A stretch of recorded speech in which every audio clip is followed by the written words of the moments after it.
A very good morning to one and all. Today we'll discuss about acute inflammation. Okay, before we are going to discuss regarding this acute inflammation, first we have to know what is meant by this inflammation.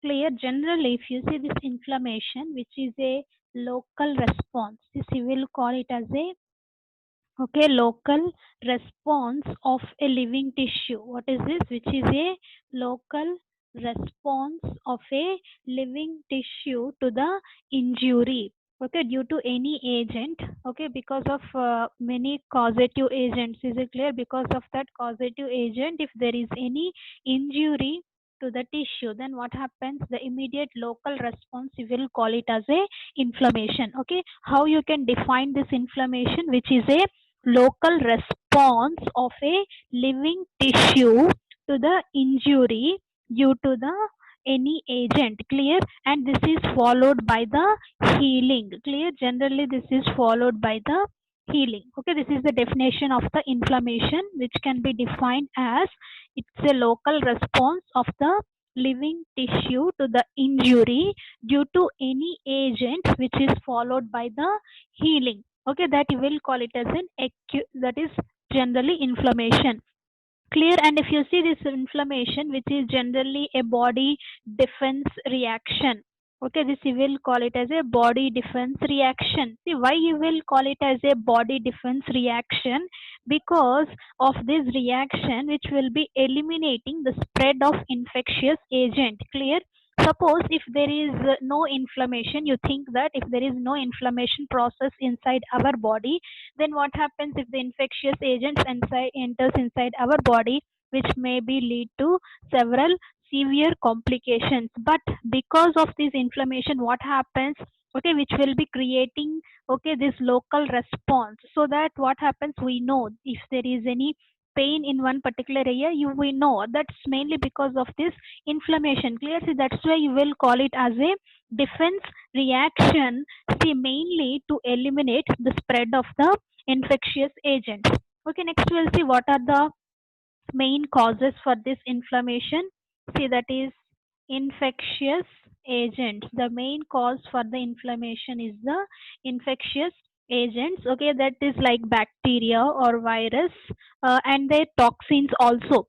Clear? See, not only the bacteria and virus, but also whatever the toxins or the chemicals that are released from this infectious agents, which can also causes the inflammation. Clear? And apart from that, the fungi and parasites also causes the inflammation. And next one is, if you see, immunological agents.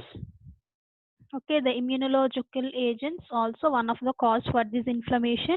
Say like cell mediated and antigen antibody reactions. Clear? Cell mediated reactions as well as antigen antibody reactions can also causes the inflammation. And next one is some of the physical agents, okay, which can also causes the inflammation, like heat, cold, radiation, as well as sometimes the mechanical traumas. Clear? What are the physical agents? Like heat, cold, radiation, and the mechanical traumas. Next one is the chemical agents. Okay, the chemical agents like organic as well as the inorganic poisons. Next we'll see what are the signs of inflammation. Okay, this is important regarding the inflammation. There are different signs of inflammation.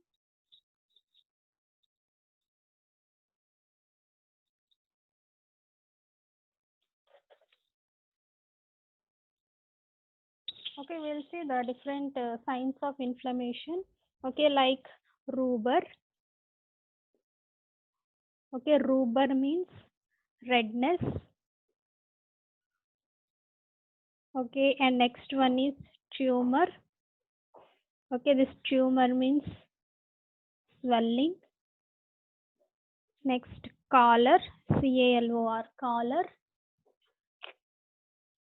Color means heat. Okay, next one is dollar. Okay, this dollar means pain. Clear? And we are having the new sign of this inflammation. You will call it as functionalisia. Okay, you will call it as new one. You will call it as functio lesia. Okay, this means loss of function. Okay, previously this is not there as a sign of inflammation, but now it has been included, that is functiolesia. Clear? You remember these signs are very important regarding the inflammation, that is rubor, that is redness, tumor means swelling, color, heat, dolor, pain, and functiolesia, that is loss of function. Okay, these are all the different signs of inflammation. Okay, next we'll see regarding what are the types of inflammation. Mainly this types of inflammation has been divided, okay, based on the defense capacity as well as the duration of response.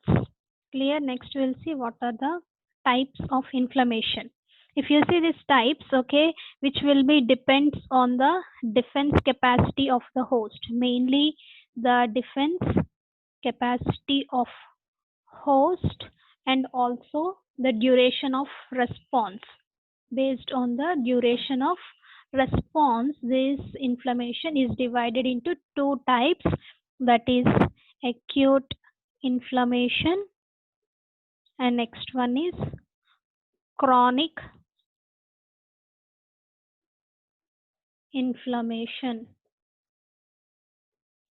Okay, see, we'll see what is this acute inflammation.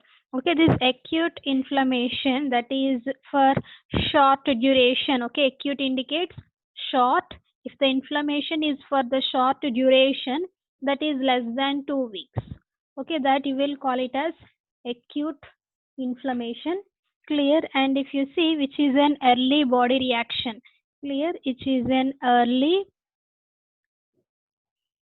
okay, body reaction and which will be resolved very quickly. Okay, this is going to be resolved very quickly and this is followed by the healing. Clear? And we'll see what are the features.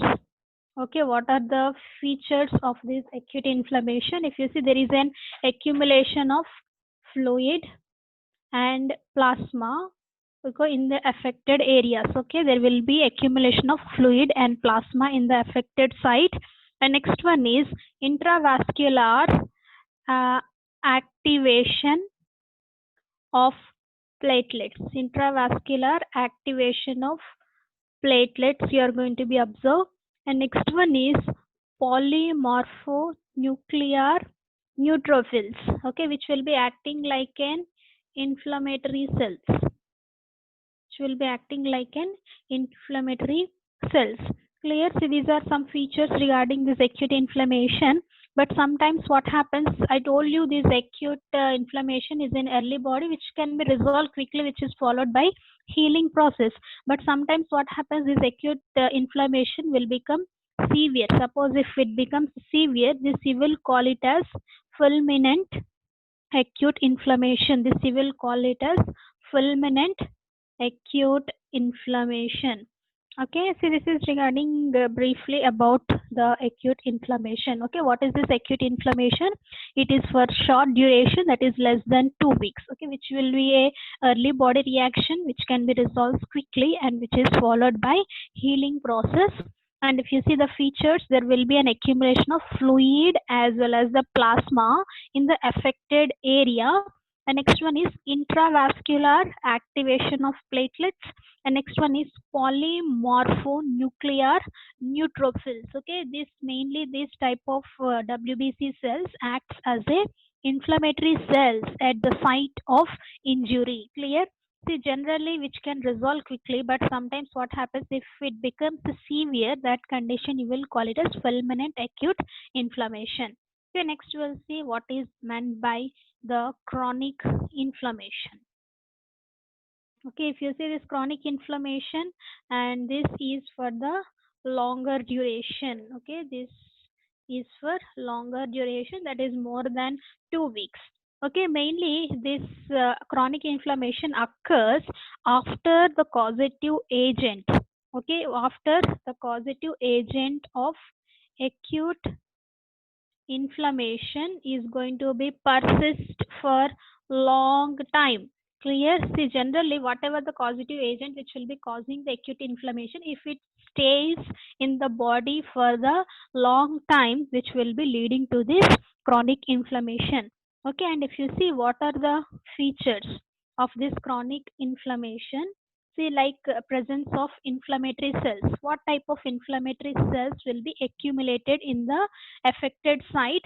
That is mainly the lymphocytes. Clear? Previously, in case of acute inflammation, I told you that is mainly polymorphonuclear neutrophils as an inflammatory cells. But in case of chronic inflammation, there will be accumulation of lymphocytes, accumulation of plasma cells, okay, accumulation of macrophages, and granulation tissue formation. You can also observe granulation tissue formation. Clear? See, later on we'll discuss in detail about okay, this chronic inflammation, but today we'll see what is this acute inflammation. Clear? I told you what is this acute inflammation. That is inflammation for short duration. Clear? See, we'll see the mechanism or pathophysiology that is going to be involved in this acute inflammation. Clear? See, mainly this acute inflammation is divided into two events. Okay, pathophysiology. We are discussing the mechanism or the pathophysiology of this acute inflammation. Okay, it is divided into two events. First one is vascular events, and the second one you will call it as cellular events. Clear? See, mainly the mechanism, okay, which will be divided into vascular events and the cellular events. Okay, today we'll discuss about the vascular events. Okay, this vascular events, okay, vascular means which will be related to the blood vessels. Clear? See, here what happens, there will be alterations, okay, alterations in microvasculature, okay, microvasculature, okay, which is an earliest response to the tissue injury. Okay, in the vascular events, alterations in the microvasculature, okay, which is an earliest response to the tissue injury. Okay, microvasculature means if you see like arterioles, capillaries, and venules. Okay, these small capillaries or arterioles or venules, there will be some alterations, okay, in this microvasculature, and which is an earliest response to the tissue injury. Okay, see, I told you alterations. Okay, what are the alterations you are going to be observe? Okay, mainly two alterations you are going to be observe. The first one is hemodynamic changes. You will call it as hemodynamic changes, and the second one is changes in vascular permeability. Okay, today we'll discuss only the hemodynamic changes. Okay, we'll see what are the different hemodynamic changes that are going to be taking place during this acute inflammation. Is it clear? Are you getting? This acute inflammation will be divided into two events, vascular and cellular events. Okay, we are discussing the vascular events. What is this vascular event? There is a alterations in the microvasculature, and which is an earliest response to the tissue injury. Okay, these alterations include hemodynamic changes and the changes in the vascular permeability. Okay, first we'll see what are these hemodynamic changes. We'll see what is this hemodynamic changes. Okay, this means we'll see in this hemodynamic changes the sequence of the changes. Okay, what are the sequence of changes that are going to be taking place during this vascular events? Okay, the first one is transient vasoconstriction. First change is transient vasoconstriction. Okay, what is this transient vasoconstriction? Mainly the vasoconstriction means constriction of the blood vessels, mainly the arterioles. Clear? See that what is this irrespective of the type of injury. Clear? See, whatever it may be the type of injury, immediate response, okay, immediate vascular response is a transient vasoconstriction. Clear? Mainly the vasoconstriction of arterioles you are going to be observed. Clear? See, whatever it may be the injury, the immediate reaction is the transient vasoconstriction of the arterioles. Suppose if it is a mild injury, clear, suppose if it's a very small injury, then what happens, the blood flow is going to be re-establishes in 3 to 5 seconds. Okay, if there is any vasoconstriction, okay, then what happens, see what is meant by the vasoconstriction. This is a blood vessel, there is a normal flow of the blood. Clear? See, that means after constriction means it will become like this. Clear? That means the blood flow is going to be decreases. But here if there is any mild injury, the blood flow is going to be re-establishes within 3 to 5 seconds.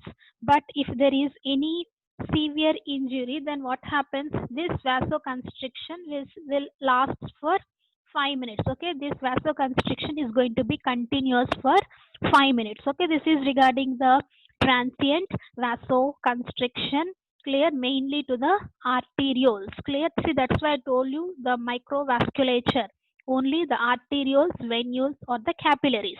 But here vasoconstriction of mainly the arterioles, and which is an immediate vascular response you are going to be observed irrespective of any type of the injury.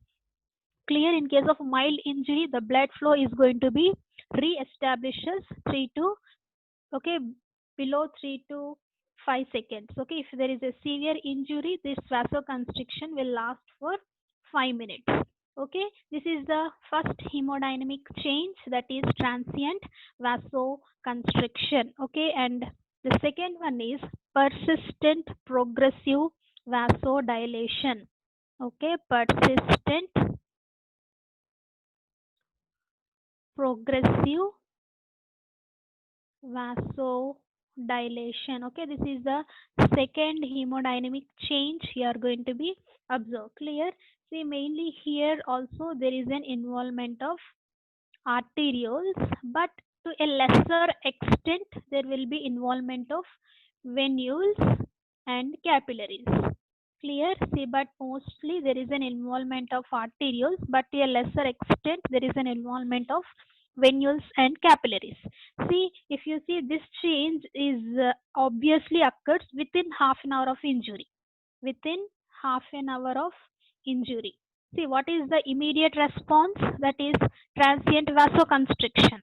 Okay, that is followed by this persistent progressive vasodilation, which occurs within half an hour of the injury. Clear? See, if in, see, because of vasodilation, see what is meant by the vasodilation. This is a normal blood vessel. Clear? See, this we will call it as vasoconstriction, and this we will call it as vasodilation. Okay, see, these are the three stages you can observe. See, initially this is a normal blood vessel. Clear? If you see this one, how the width of the blood vessel. Clear? This is, we will call it as vasoconstriction, and this we will call it as a vasodilation. Clear? But here, because of this vasodilation, there will be a increased blood flow to the affected area. See, because of increased blood flow to the affected area, which will be leading to the redness and warmth.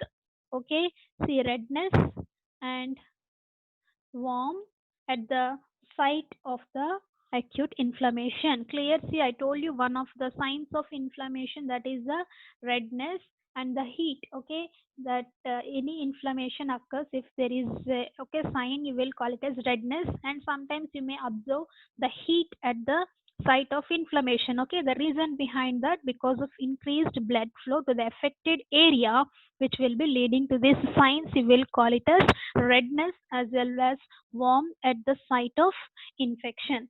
Clear? And next one is progressive vasodilation. Clear? See, that means because of this progressive vasodilation. See, that means continuously if there is a vasodilation, then what happens, which will be increasing the local hydrostatic pressure. Okay, there will be an increase in the local hydrostatic pressure. See, because of that, transduction of fluid into the extracellular spaces, okay, which will be leading to the transduction of fluid into extracellular spaces. Clear? See, because of this transduction of fluid into the extracellular spaces, which will be leading to the swelling at the local site. Okay, this is also one of the signs of inflammation. Clear? See, generally, if you see, this is this is a blood vessel. Clear? See what happens here, inside the blood vessel, the hydrostatic pressure is going to be increased. So whatever the fluid, okay, that will be present inside the blood, that is going to be transduction of fluid into the extracellular space. See, that means whatever the fluid that will be present inside the blood vessel, which will be transduction into these extracellular spaces. Clear? See, because of that, what happens, whatever the fluid that will be present inside the blood vessels, which will be accumulated in the extracellular spaces, which will be leading to the swelling. Okay, so this is regarding the second hemodynamic change. He will call it as persistent progressive vasodilation. Clear? See, what is this persistent progressive vasodilation? Here, there is an involvement of mainly the arterioles, but to a lesser extent, there will be involvement of venules and capillaries. Okay, this you are going to be observed within half an hour of the injury. As the name indicates, vasodilation. Clear? That means obviously increasing the blood flow at the site of action, so which will be leading to the redness and warmth at the site of action.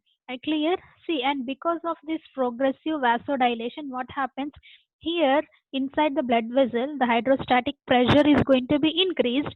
So whatever the fluid that will be present inside the blood vessel, which will be transduction into the extracellular spaces, so which will be leading to the swelling. Okay, this is regarding the second hemodynamic change. You will call it as persistent progressive vasodilation. Okay, see, what is the first hemodynamic change here going to be observed? See, the first one is transient vasoconstriction. Clear? The second one is persistent progressive vasodilation, and the third one you will call it as a slowing or stasis. Okay, the third change you will call it as slowing or stasis. Okay, we'll see what is this slowing or stasis. See, I already told you this is a blood vessel. See, whatever the fluid, okay, that will be present, that has been entered into the extracellular spaces. Clear? So what happens? The fluid content will be decreased inside the blood. So what happens? Which will be increasing the concentration of red blood cells. Clear?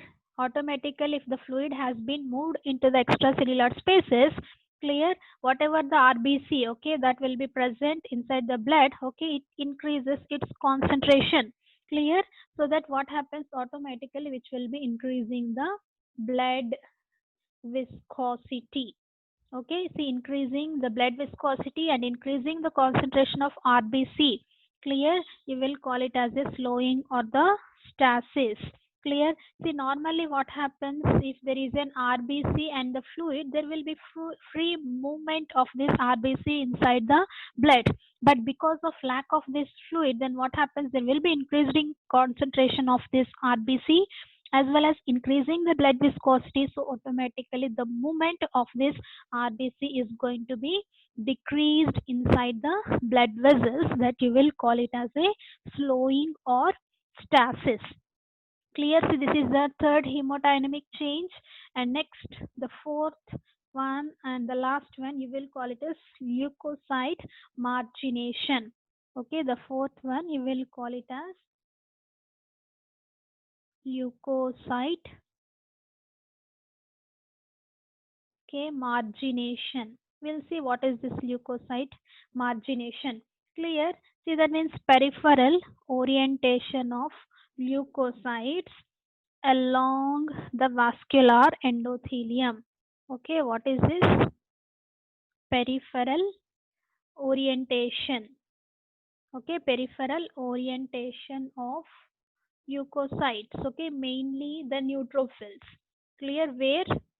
That is along the vascular endothelium. Clear? See here also I will draw this. This is the blood vessels. See, inside to the blood vessels we are having the endothelial cells. Okay, you remember the lining of the blood vessels, we are having this endothelial cells. Okay, like this you are having this endothelial cells. Okay, the lining of the blood vessels. But here what happens, the peripheral orientation of the leukocytes along this vascular endothelium. Clear? See here, suppose if you see, these are the neutrophils. Okay, this will be forming like this. Clear? See, these are the leukocytes. See, that's what I'm saying, peripheral orientation of leukocytes along the vascular endothelium. See here what happens, these are the leukocytes. Clear? See, these are the leukocytes, specifically the neutrophils. These leukocytes sticks to the endothelium. Clear? See, once these leukocytes sticks to the endothelium, then what happens? These leukocytes, which will be migrated into the extracellular spaces through the gaps between the two endothelial cells. Clear? See, this process we will call it as immigration. Clear? See, what is this process? You will call it as a immigration. See, this is how the leukocytes or the neutrophils that is going to be moving to the site of action. Okay, that means where there is an inflammation, how these leukocytes will be going to that inflammation site and which will be fighting against the infectious organisms that are present in the infected area. Clear? See, normally inside the blood vessels, these leukocytes or the neutrophils will be present. See here in the leukocyte margination, see what happens. I told you these leukocytes will be orienting peripherally along these endothelial cells. Then what happens? These leukocytes migrates to the extracellular space through the gaps between the two endothelial cells. Okay, this process we will call it as immigration, or you will also call it as leukocyte margination. Clear? See, these are the four different hemodynamic changes that you are going to be observe in case of this. Okay, that is alterations in the microvasculature. Is it clear? See, what are the four different hemodynamic changes? See, the first one is that is transient vasoconstriction. Second one is persistent progressive vasodilation. The third one is slowing or the stasis, and the fourth one is leukocyte margination. Clear? See, these are all the four different changes, that is hemodynamic changes you are going to be observed in case of this vascular events. Okay, next we'll see what are the features of these hemodynamic changes. Okay, what are the features of these hemodynamic changes? The features you will call it as a triple response. Okay, this is also important. uh, that is triple response. Okay, this is the feature of the hemodynamic changes, you will call it as a triple response. See, what triple response means, three responses. Clear? The first one you will call it as a red line. Okay, and the second one is flare, and third one is you will call it as wheel. Okay, see, you remember, don't get confused, you are having the signs of inflammation is different. Okay, clearly we had seen previously the signs of inflammation, that is rhubarb, tumor, collar, dollar, functionalism. Those are the signs. These are the features of the acute inflammation. Okay, that is triple response. See, that is red line, flare, and wheel. Red line means, okay, this is going to be appears within seconds. Okay, if there is any inflammation, you are going to be observed immediately one red line. Okay, this red line is mainly due to the local vasodilation. Okay, this is mainly because of vasodilation of capillaries and venules. Okay, vasodilation of mainly the capillaries and venules. You are going to be observe this red line. Okay, next one is the flare. Okay, flare means which is a bright reddish appearance. Okay, this is a very bright, okay, reddish, okay, appearance, okay, which is surrounded by a red line. Clear? And this is mainly due to vasodilation of arterioles. Okay, this is because of vasodilation of arterioles. And next coming to the wheal, which is a swelling, okay, of surrounding skin. Okay, this swelling is mainly because of transduction of fluid from the blood vessel into the extracellular spaces. Is it clear? Clear? See what is this red line? Okay, which is like a red line you are going to be observed at the site of inflammation. Flare means, okay, which is a bright appearance. Clear, reddish bright appearance, this you will call it as a flare. And swelling means this surrounding area you are going to be observe the swelling. Okay, see initially there is a red line and next one is bright reddish appearance, you will call it as a flare. See wheal means the surrounding area of the inflammation, you are going to be observe the swelling. Clear? See these are the features of the hemodynamic changes. See that you will call it as red line, flare and the wheal. Okay, so that's all students for today. We have discussed regarding the different hemodynamic changes that are going to be taking place in case of vascular events. Okay, in the next class we are going to discuss regarding okay, the changes in the vascular permeability.